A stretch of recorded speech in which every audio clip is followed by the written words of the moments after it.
Aussi que cet ouvrage pourrait être l'évangile de Barnabé, un texte dans lequel Jésus citerait l'avènement du prophète Mahomet.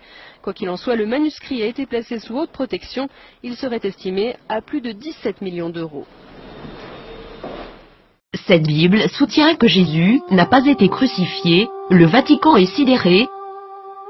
Cette Bible a été découverte et gardée secrète, en 2000 et contient l'évangile de Barnabé, un disciple du Christ, qui soutient que Jésus n'a pas été crucifié, qu'il n'était pas le Fils de Dieu, mais bien un prophète.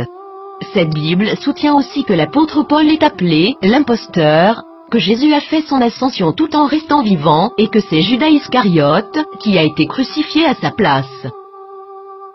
Authenticité selon les rapports, les experts et les autorités religieuses, à Téhéran, insistent sur le fait que le livre est un original. Il est écrit avec des lettres dorées, sur du cuir relié et il est écrit dans la langue araméenne, qui était la langue parlée par Jésus. Le texte principal maintient une vision similaire à celle de l'islam, contredisant les enseignements du Nouveau Testament de la chrétienté. Jésus a aussi prédit la venue du prophète Mahomet, qui a fondé l'islam, 700 ans plus tard.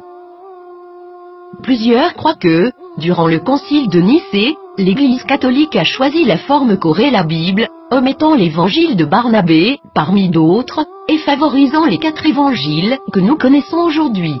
De nombreux textes bibliques ont commencé à faire surface depuis ce temps, incluant ceux de la Mère Morte et les évangiles gnostiques, mais cette Bible semble tout particulièrement inquiéter le Vatican.